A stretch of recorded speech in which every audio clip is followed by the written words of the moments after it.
Everyone, कसे आहात तुम्ही सर्वजण? भाग्यवंशी ब्लॉग्समध्ये तुम्हा सर्वांचं स्वागत आहे. यावेळेस मी डीमार्टमधून हे गिट्स इन्स्टंट मिक्स गुलाबजाम पॅक आणलेला आहे.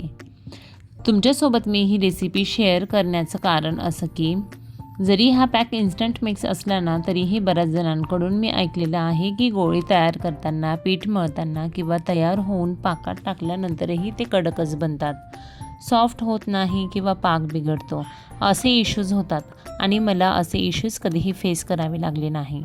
कारण माझ्या काही ओन ट्रिक्स होत्या ज्या मला तुमच्यासोबत शेअर करावेसे वाटले. चला तर मग आपण सुरुवात करूयात ह्या रेसिपीला.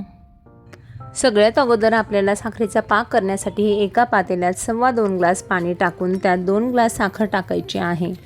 यांचा हलका पाक तयार करायचा आहे. तुम्हाला जर वेलची किंवा केशर ॲड करायचे असल्यास करू शकतात. मला तर प्लेनच आवडतात. इकडे मी गोळे तळण्यासाठी कढईत तेल टाकून घेतलं. तुम्हाला तूप टाकायचं असेल तर तुम्ही तूप घेऊ शकतात. आता गोळे करण्यासाठी हा गिट्स इन्स्टंट मिक्स पॅक मी प्लेटमध्ये टाकून घेत आहे. हा 200 ग्रॅमचा पॅक आहे. पीठ मळण्यासाठी मी दुधाचा वापर केलेला आहे. यामुळे गोळे खूपच सॉफ्ट बनतात आणि टेस्ट तर अप्रतिमच येते. इथे मी 90 ते 100 ml कपभर दूध घेतलेलं आहे आणि सुरुवातीला इथे मी अर्ध पीठ मळून घेत आहे. जर पूर्ण पीठ मळलं तर ते कडक होत जातं. थोडं थोडं करून मळल्याने गोळे सॉफ्ट होतात. दुधाचा वापर लागता करायचा, मग हळूहळू मळून घ्यायचं. पीठ मळताना हाताला कडकपणा जाणवायला लागला की पुन्हा थोडं दूध ॲड करायचं. सॉफ्ट अशी कणिक रेडी झाली. हे आपल्याला कणकीतून ऑइल सुटल्यानंतर आपल्या हाताला तो ऑइलीपणा जाणवायला लागला की कणिक रेडी आहे हे समजायचं. आता ह्या कणकेचे छान अशी गोळे तयार करून घ्यायचे आणि गोळे तयार करून झाल्यानंतर मस्त मंद आचेवर गोल्डन ब्राऊन होईपर्यंत मस्त तळून घ्यायचं. मग दुसऱ्या उरलेल्या पिठाला सेम अशीच प्रोसेस करून मळून घ्यायचं. मग छान गुळगुळीत गोळे करून त्यांना तळून घ्यायचं. गोळे तळून रेडी झाले की इकडे साखरेचा हलका पाकही रेडी होऊन जातो. आता काय तर मस्त गरमागरम पाकात गोळे टाकून घ्यायचे.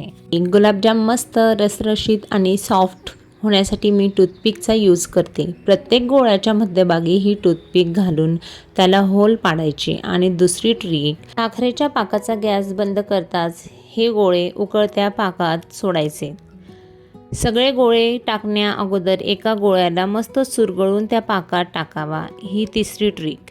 त्याने कणकेत असलेला अर्क पाकात उतरतो आणि पाकही खूप मस्त आणि टेस्टी पण लागतो. मग सगळे 1 बाय 1 गोळे करून त्यात टाकायचे. ह्या पॅकवर त्यांनी 40 गुलाबजामचा दावा केलेला आहे. मी मध्यम आकाराचे केल्याने ती फक्त 34च आलीत. वाव, मस्त ज्युसी आणि सॉफ्ट परफेक्ट गुलाबजाम रेडी आहेत.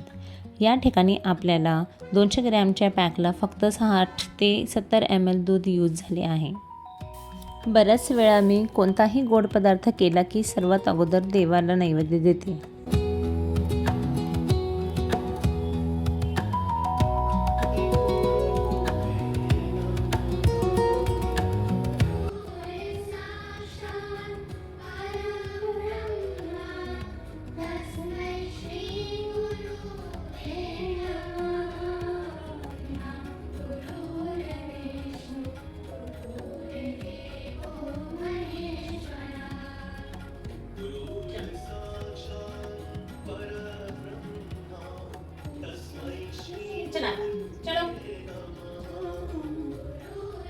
इथे हे गुलाबजाम होऊन 2 ते 3 तास होण्यात आलेले आहे आणि तुम्ही पाहू शकतात की किती छान मस्त सॉफ्ट आणि टम फुगलेले आहेत.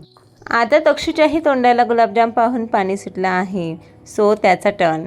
चला आता मी वळली आहे बाल्कनीकडे. आता ही बाल्कनी शो करण्याचं कारण म्हणजे मला आता माझं सर्वात महत्त्वाची गोष्ट करून घ्यायची, ती म्हणजे किचन मेकओव्हर प्रिपरेशन. त्यासाठी मला या बाल्कनीत असलेल्या प्लांट्सची खूपच हेल्प होणार आहे. मला माझं किचन हे बोलकं करून घ्यायचं आहे. म्हणजे आता मला ते थोडंसं असं शांत अबोल असल्यासारखं वाटतं. तोच अजिवंतपणा घालवण्यासाठी माझ्या या रेंटल किचनला ग्रीनरी लुक देण्यासाठी मनी प्लांट ब्रांचेसचा खूप मोठा वाटा असणार आहे. कारण त्याचबरोबर माझ्याकडे काही फ्लोरल प्लांट्स पण आहेत. किचनला थोडं कलरफुल वाइब देण्यासाठी फ्लोरल प्लांट्सचा यूज करणार आहे. प्रत्येक वेळेस आपल्याला आपले घर डेकॉर करण्यासाठी महागड्या वस्तूंचीच गरज भासेल असे नाही. मी ह्या मेकओव्हरसाठी शक्य तितक्या घरात अवेलेबल असलेल्या वस्तूंचाच उपयोग करत आहे. थोडं DIY, थोडी क्रिएटिव्हिटी आणि घरात असलेल्या वस्तूंचा स्मार्ट रियूज. बस थोडी ग्रीनरी, थोडा कलरफुल फ्लावर्स आणि थोडासा DIY टच. आता तुम्ही या ठिकाणी पाहू शकतात, ह्या मनी प्लांटचा जो वेल आहे ना, हा खूप मोठा वेल आहे आणि हाच मला किचनच्या मेन ठिकाणी यूज करायचा आहे. आता मी याला कट करून घेत आहे. कट करून झाल्यानंतर तुम्ही पाहू शकता की किती मोठा असा वेल आहे हा. आता ह्या वेलला मी वरती बांधलेल्या एका दोरीवरती हँग करत आहे. जोपर्यंत मी त्याला पॉटमध्ये लावत नाही तोपर्यंत हा इथंच राहणार. आता बाकीचे काही मनी प्लांटचे ब्रांचेस मी कट करून घेणार आहे. त्याचीही मला गरज पडणार आहे, त्यामुळे हा दुसरा वेल मी इथे कट करत आहे.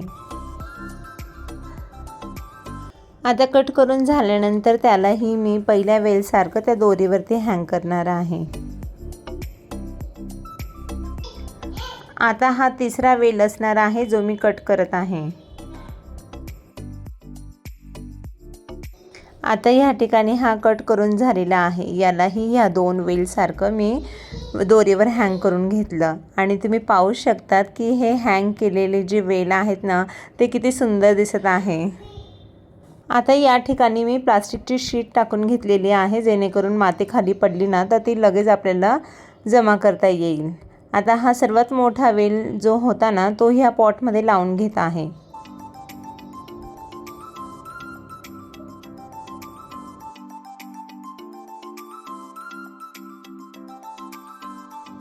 हा वेल लावून झाल्यानंतर याला मी पाणी टाकून घेत आहे, जेणेकरून ते प्रॉपर सेट होईल.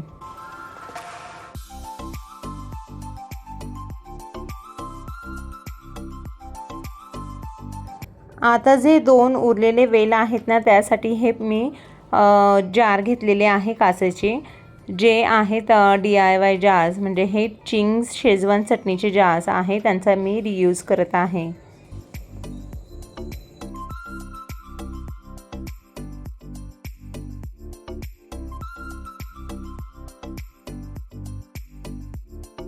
आता हा सेकंड वेल लावताना झालं असं की माती कमी पडली आणि ही जी कुंडी मी आता घेतलेली आहे ना, त्यात खूप माती भरभरून आहे आणि त्यात असलेला जो स्पायडर प्लांट आहे ना, तोही मला रिमूव्ह करून घ्यायचा होता, कारण की त्यात ऑलरेडी एक प्लांट आहे आणि ह्या स्पायडर प्लांटला मला दुसऱ्या पॉटमध्ये लावून घ्यायचं आहे.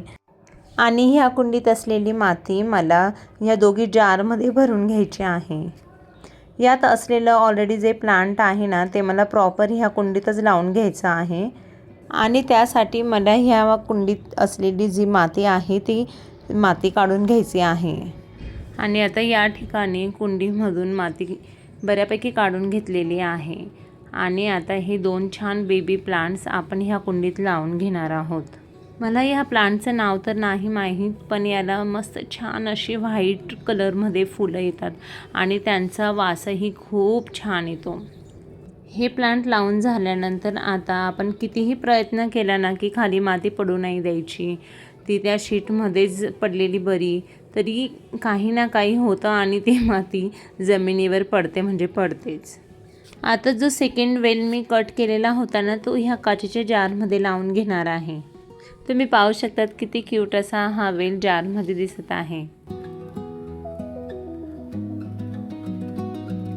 आणि आता हा आपला थर्ड वेलही लावून झालेला आहे.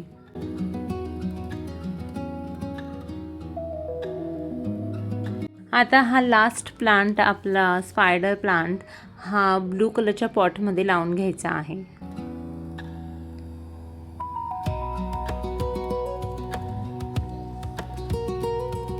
आता हा आपला स्पायडर प्लांट लावून झालेला आहे आणि तुम्ही पाहू शकतात याचे बेबीज किती क्यूट दिसत आहे बघा. आता आपले हे सगळे प्लांट्स लावून झालेले आहेत आणि जे प्लांट्स आपल्याला किचन मेकओव्हरसाठी लागणार आहेत ते सगळे प्लांट्स आपण ह्या टेबलवरती ठेवून घेणार आहोत, जेणेकरून आपल्याला ती क्लॅरिटी राहील. आता ह्या बाल्कनीत अवेलेबल असलेले फ्लावर प्लांट्स मी आता ह्या टेबलवर ठेवून घेणार आहे. आता माझ्याकडे मस्त गुलाबाचं असं हे झाड आणि त्यानंतर पारिजातकाचं आणि झेंडूचं पण झाड, हे तिघंही फ्लावर प्लांट्स मी किचनच्या एरियात शिफ्ट करणार आहे. त्यासाठी ह्या पॉट्सची क्लिनिंग खूप गरजेची आहे. हे सगळे पॉट्स मी आता क्लीन करून घेत आहे.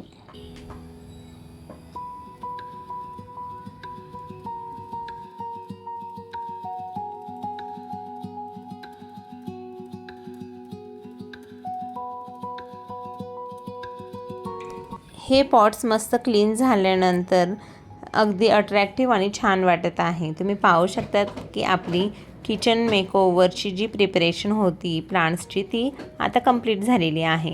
तर अक्षरला हे सगळे फ्लावर्स पाहून खूप मजा येत आहे. आजचा हा व्लॉग तुम्हाला कसा वाटला नक्कीच कॉमेंट सेक्शनमध्ये कॉमेंट करून सांगा. चला तर मग भेटूया नेक्स्ट व्लॉगमध्ये. बाय.